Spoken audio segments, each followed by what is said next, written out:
Welcome to Encounter Grace, where we come face to face with God's work in the world for our good. Join host Jason McKnight as we explore practical issues of community, theology, and leadership in everyday life. Hey, welcome to the show. We're glad you're with us. I'm Jason McKnight, and I'm really glad to be here, especially because we have a huge treat today. My sweet wife, Susan, is joining us. Thanks, babe, for coming. Sure. Glad to be here. I love it. You weren't expecting me to call you babe. No.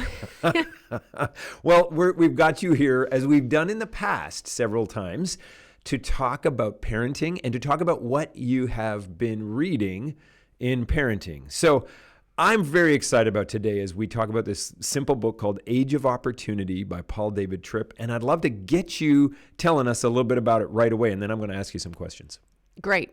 Well, Age of Opportunity. Basically, Tripp asks in this book, is this a season of survival, specifically the teenage years? The teenage years. And so let's just get through these years, or could we look at it instead as an age of opportunity?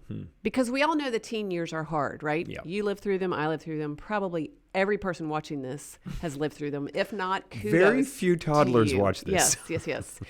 And I don't know about you, but I wouldn't want to go back to them, really, for anything. So it's hard. It's a hard season of life, but it's also hard on parents, too, raising teenagers. So it's natural to think in terms of, if I can just get through this phase of my kids' lives, if I can just survive this. So we start thinking that way, kind of joking around, but then it becomes our reality where our highest goal is just to survive these years. Strap on the helmet. Because they're so hard. So Paul David Tripp in this book says, let's not make the goal survival, but let's say, how can we thrive? How can you as a parent thrive and your teen in this season thrive as you see it as an age of opportunity? So a year before our oldest became a teenager, some friend, I don't even remember who it was, gave me this book and said, read this now for your perspective to be changed on what's ahead for you, on what the teen years will look like. And she was so right. I'm so glad she gave this to me because I read it and I actually got excited about the teenage years. And it's not because it was like this pep rally and rah, that kind of stuff. In fact, it's really hard stuff that it calls us to. But when I have, now looking back, when I see I can live into this is an opportunity in my teen's life and in my life to help him grow, to help me grow more. What happens is I see things more from God's perspective, and I get excited about the opportunity to be in on what God is doing in my son's lives and in mine as well. When I don't work hard to live into that perspective, and instead I kind of have this, let's just get through this survival mode, then I miss out on the joys of being in on God's work. So survival is really easy in the moment, but long-term, it yields shallow relationships and lost opportunities. Whereas looking at it as an age of opportunity, these teenage years, it's difficult in the moment. It's a lot of hard work, but long-term, it typically yields deeper relationships with your kids. And the potential for growth in the teen and the parent is unlimited. I think that's really important, teen and parent, because God is actually maturing both of us through our kids as we seek to raise them. And that's from the beginning, newborn onwards. And, people, empty nesters, will say the same thing relating to our adult children. But I think that's a great, also me, God is growing me. All right, let's talk, because I need the growth, as you well know. We all do. And I'm not speaking like an expert here. I'm speaking as somebody on the journey, learning hard stuff. And that's what's so fun about the body of Christ is a friend gave you this book, and now you're giving out from it to others. And I know you've given the book to several of your friends. Okay, let's talk teen years for a minute. Why are the teen years so hard for parents? Well, there's so much craziness, as we know, going on in the teenagers, in the teen years, the raging hormones, the insecurities, the mood swings, the anger, the figuring out their place in the world. They're a bunch of rabid raccoons. It's just hard. Remember when our friend said that? Yes. So the teen years are hard for parents I think because they bring out the worst in us, in me. My kids' teenage years brings out the worst in me, and it's constant. I remember, and it's exhausting. Yeah, I remember Carol Irvin saying to us, "Wow, when we had toddlers, she says this age is physically exhausting." She said the teenage years are emotionally, mentally, and spiritually exhausting. And that's so true. Now, then another friend said to us, ages 5 to 11, those are the golden years because the kids are independent enough, but they still need and want you. So enjoy those years as well. It really was fun when they could bathe themselves. It was. Like that was a big deal. It like was. when you weren't afraid every night someone's going to drown. Yes, exactly.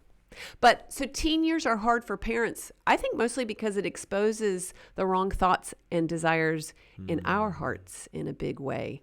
And I don't know about you, but I don't really want to see those things in myself. The impatience, the unforgiving spirit, the lack of servant love, the weak faith, the craving of my own comfort and ease. And then what happens when I don't get that? Yeah.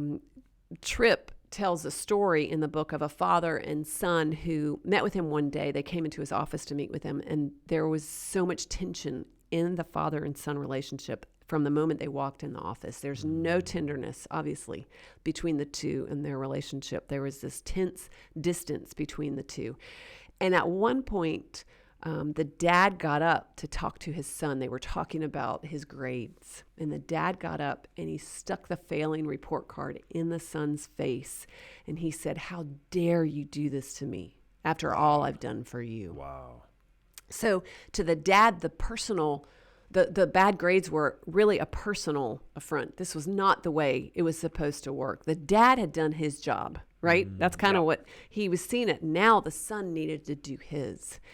And the dad was angry with his son, not because the son had sinned against God, but he was angry with his son because the son had taken away from him as a father the things that he valued very much. His reputation as a successful Christian dad, the respect he thought he deserved, and even the ease that he thought he'd finally achieve with older kids.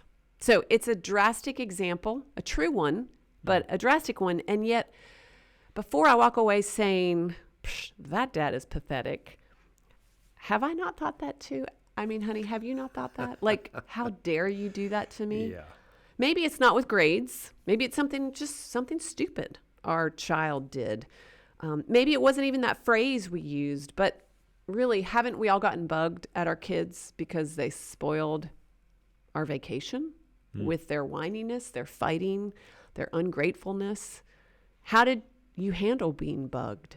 Did you happen to fly off the handle? And I'm pointing at myself here. So I'm finding, reading this book, if I can pull back the curtain of my own heart, when our teen says something or does something that makes us mad, what do I find? Too often I find a heart that's saying, "How dare you, after all I've done for you?" Or maybe it's simply, "You ruined my plans for the perfect family vacation. After all the work I did to plan this and pay for this, I don't deserve that." We're all just kind of like that dad. So a big part of seeing the teen years as an age of opportunity rather than something to survive is believing this. And this is really big. God is on mission in my teen's life. He wants to rescue and transform him. So the question we need to ask is, Lord, how can I be a tool of your rescue and transformation in his or her life? Because the truth is, you're not a change agent. I'm not a change agent. I have no ability to change my child. I have tried. But I'm not the change agent. And you know what? It's not my job. It's not your job to change our child. We are just tools in God's hand. And that's what we are. And there's some huge level of freedom in that. There is. To recognize what my role is. Absolutely. It does not depend on me, although I'm in the trenches. Right. Wow. God is on mission in my teen's life. I love it. Okay, let's think through together a little bit of what the Bible says about teenagers. What does the Bible say about teenagers? Nothing. Oh, great. But it never uses that word. Yeah. But it does give some wonderful descriptions of the tendencies of youth. And this is really a good chapter in this book, the tendencies of youth, the tendencies of youth, especially coming out of Proverbs. That's where Tripp pulls a lot of them. So what I'd like to do is maybe I'll just say a few of them and then let you unpack one and let us dwell there. So one of the things that we know is tendencies of youth, especially that Proverbs gives us, is they have a great tendency towards legalism. In other words, they want to know how far they can go until they're in trouble. And they will hold you to that. Where's the line? So they don't quite understand spirit of the law yet. They just want to know the letter of the law. Another tendency is they're super susceptible to sexual temptation. And that's why, the first 9 chapters of Proverbs, my son, avoid this, the woman of adultery. And of course, he's addressing his kid. But that, as our bodies mature and our minds mature and all of that awakens in us. So there's a huge susceptibility among youth to sexual temptation. We know that. It's fun to see it unpacked here. He does it better than I'm doing. 2 more quick ones. There's a tendency to be unwise in our choice of companions. We all know companions matter in life. I mean, that's a big deal. And often our youth and teenagers don't have the ability to make wise choices there. I know I was really taken with looks and status and money in the people around me, like as a 15-year-old. Like that was a big deal to me. That's not a wise choice of companion, looks or status or money, but that's where I was. A last one for fun here quickly, lack of heart awareness. They are still learning how to make sense of what they're feeling or thinking or responding, and they're still learning how to communicate that. So there's a lack of heart awareness or ability to communicate it, and it's fascinating. But there's one that you want to help us with. You want to help us lean into. So why don't you unpack that for us? Right. Well, another thing that we learn in the Proverbs is that there's no hunger for wisdom or correction in youth. I mean, and that's pretty obvious. Like most teenagers don't walk into the living room and say, Dad, I was thinking how wise you are. That's a good thing that God put you in my life so I could gain wisdom too. I just wanted to come in and soak up some of that wisdom that you and I both know I desperately need. Right. Actually, that happens 3 times a week in our house. Yeah, right. Not really. Well, I love how Tripp does this in the book. He says the craziest things like that, like we all know, duh, they don't do that. But then he kind of exposes that is really what I'm thinking they should do. Right? Like he says, so true. It makes no sense to get mad at our kids because they need parenting. Oh, that's a really good point. Then that's why I'm here, is to parent them. So Proverbs emphasizes the value of wisdom and the importance of correction. He who hates correction is stupid. There it is, the stupid word. He who hates correction is stupid. And most teens think they're way smarter than their parents. So we know they don't beg for our wisdom, but we can't give in and let them set the agenda for our relationship with them. So we need to ask ourselves, do I respond in ways that make wisdom appealing? Do I make the taste of correction sweet? Tripp says to make wisdom attractive and correction something to be desired. So don't make correction bitter and beat your child up with demeaning words. I've seen myself fear the what ifs so much. What if they do this awful thing? That it's caused me to try to produce in them with human control what only God can produce by his grace. And really, we get nowhere when we try to take control and we try to produce what God only can produce. I think that's really worth saying just one more time. Do I respond in ways that makes wisdom appealing? Because when I get my feelings hurt because a kid has just disrespected me, the best thing I want to do is jump up on that soapbox and just tell them why they're being an idiot. Right. In my flesh. Yep. And that's going to shut them down. Exactly. And then we're just surviving and we're not taking the opportunity in front of us. Right. No, that's really good. Am I making wisdom attractive and correction something to be desired? Or am I making correction bitter? That's good. That's right. I remember at the end of the elementary years for our oldest, I had the distinct impression that I needed to stay available for him. And I'm sure it came from reading this book. But while he was getting more and more independent, it was easy for me to just get busier and busier. He doesn't need me as much anyway, so I can stay involved and busy in other things. But the Lord just really kept putting that on my heart. Be available. When he gets out, so when he would get home from school, I needed to hang out in the kitchen where he was having a snack, where he stayed to do his homework, doing the dishes, folding laundry. Just be available. I mean, you were making work. Right. I was making things up to do. Yeah. After dinner, I couldn't just let myself dive into something that needed to be done. I needed to be available just in case. And that's hard. I mean, like you said, it can be awkward. You're just creating stuff to do. But I think that was the Lord, now looking back, I think that was him preparing me.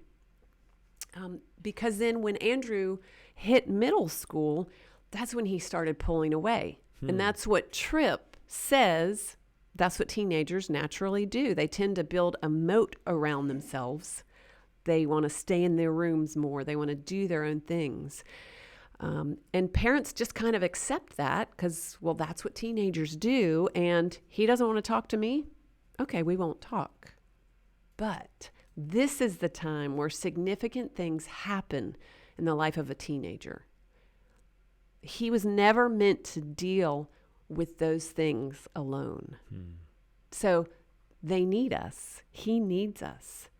I remember even at bedtime, Andrew didn't really want me to go say goodnight and have the same sweet little time that we'd have together at bed every night. And, you know, I let it frustrate me so much for a while. Fine. I don't want to say goodnight either. You know, like who's the middle schooler now, right? But reading this helped remind me, as much as this kid doesn't think he wants me, he needs me now. More than ever, I've got to keep moving towards him.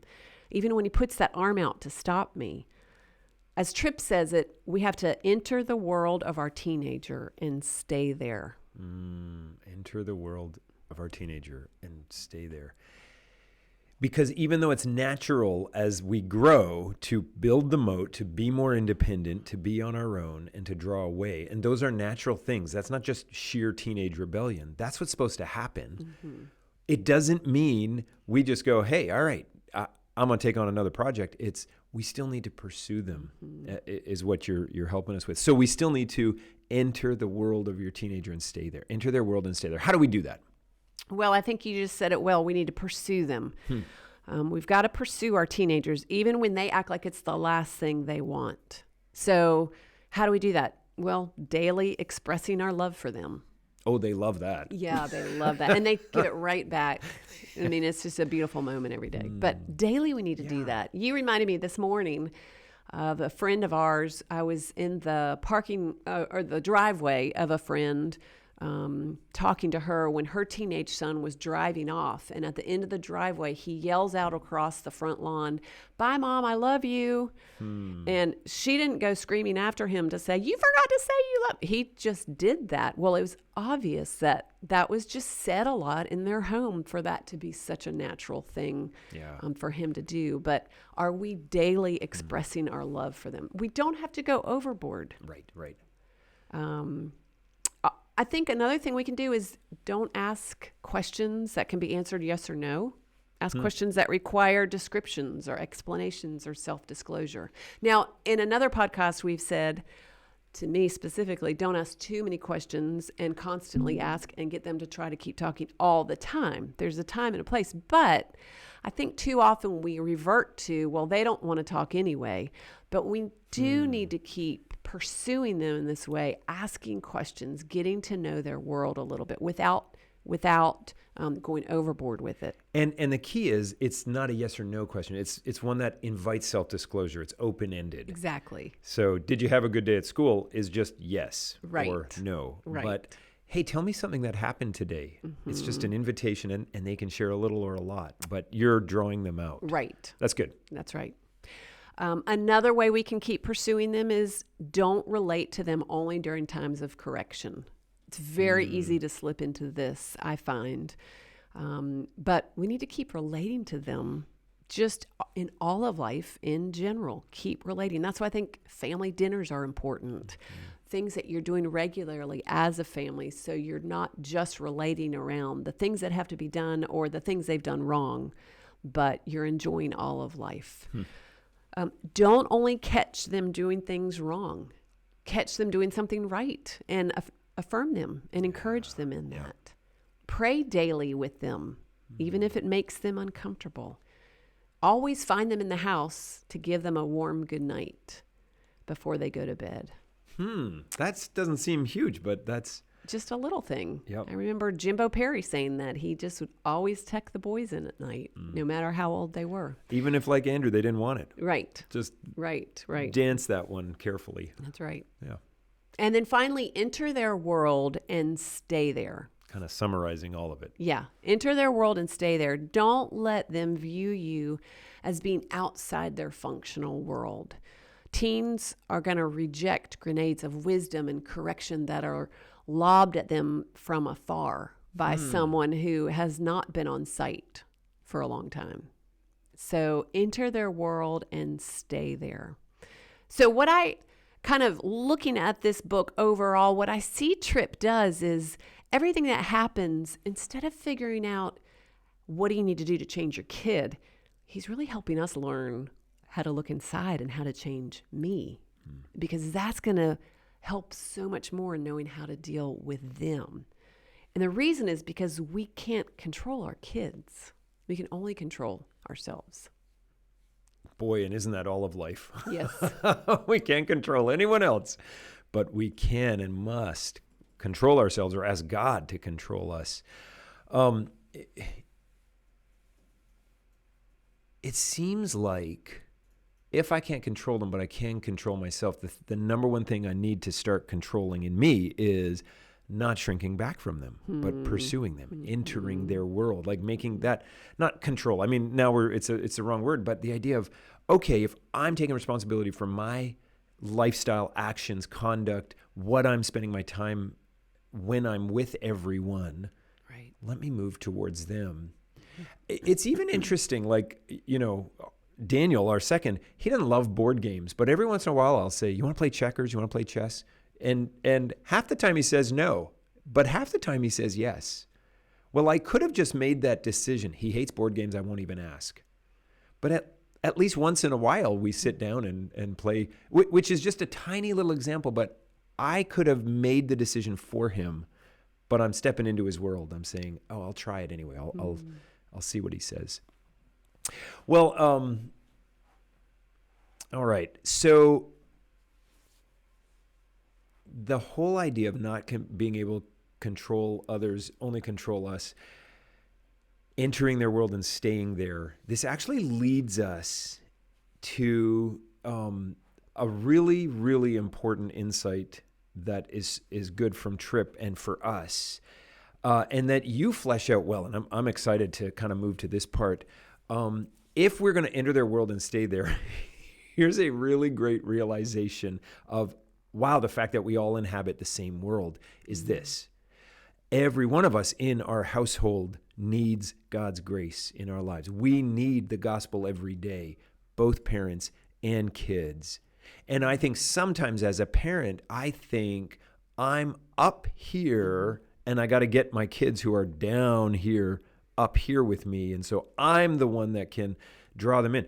But really, from God's perspective, we're all in the same lifeboat in our house. I'm not, up on a higher deck on this cruise ship. We're all in the same lifeboat, and we both need the grace of God. Of course, I have more life experience or have walked with Christ longer, but I'm as deeply in need of his grace as they are. Tell us a little bit more about that.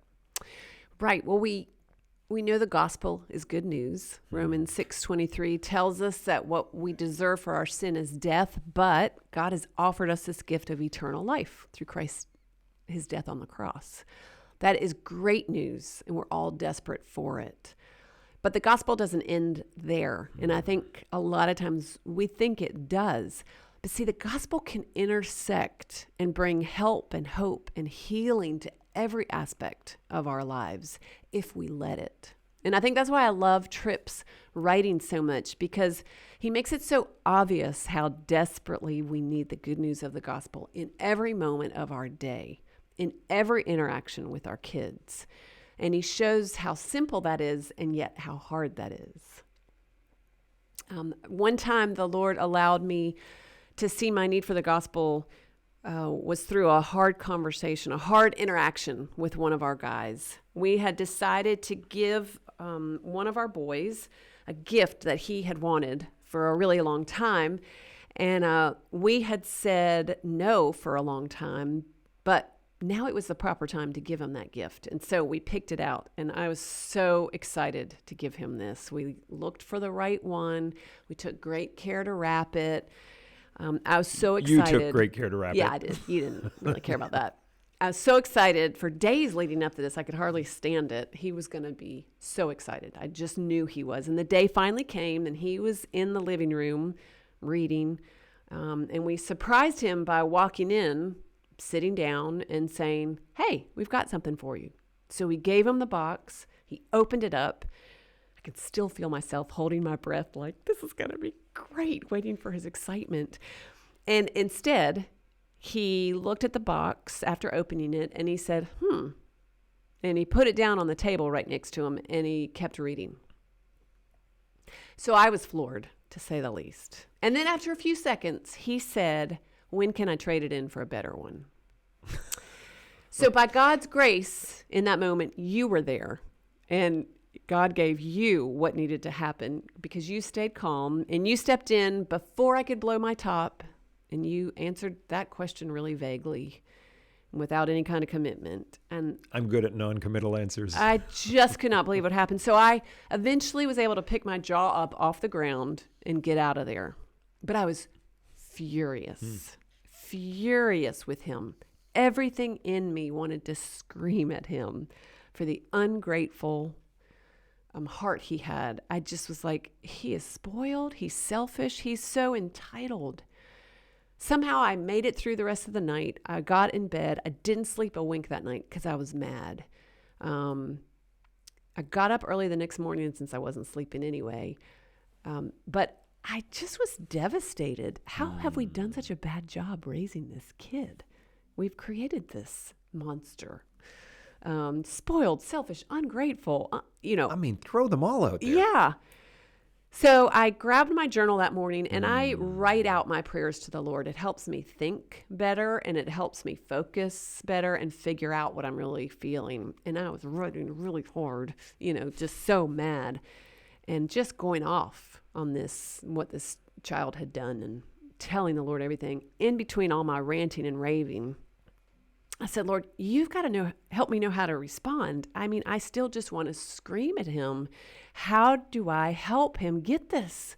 That he's all these different things I keep saying about him. I mean, I'm so embarrassed." And as I kept writing this in my journal, the strangest thing happened. It was like the Lord was just gently tapping me on the shoulder and giving me a picture of me asking him, the Lord, for things, something over and over again, asking him for it, and him finally giving it to me and me getting it and saying, is that all? When am I going to get the newer version? When can I have what she has? God showed me that morning, basically, that I'm just like my son. I'm selfish. I'm spoiled. I'm entitled. I'm ungrateful. I'm a daughter of the King, and I'm all those things.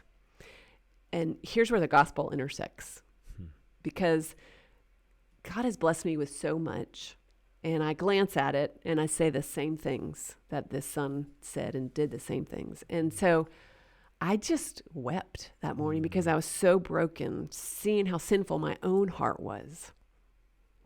And seeing my moment by moment need of the Lord. I mean, I knew I couldn't discipline my son I couldn't have before this moment with a pure heart because it was so full of sin. But as I wept, the Lord just reminded me, Susan, my grace is sufficient. I forgive you. I love you. I have washed these sins far away. And so at that point, I knew immediately I had to forgive my son too, because how could I not? Having been offered that gift and receiving that great gift of the Lord, how could I not extend that to him? So getting to that point of forgiving my son didn't mean he was off the hook for how he acted, right? I mean, God forgives us, but there are consequences to the things we do. So we had a hard conversation about that. But I wasn't having that hard conversation with an angry heart. Rather, it was with a forgiven heart. And so I was in a much better place to say hard things to him that needed to be said. And it was a much better conversation than it would have been in the moment when it happened. And he has learned from that how to express thanks and be, not look down the road. I mean, that's just kind of leadership coming out of what's next. But he's learned how to be in the moment more, because God dealt with you, and gave you grace to correct him at the right time. Maybe we miss opportunities in our kids' lives because of our own sinfulness and not being willing to deal with myself first before I can help them deal with these things. It's too bad because this is an age of opportunity. It really is. All right, okay.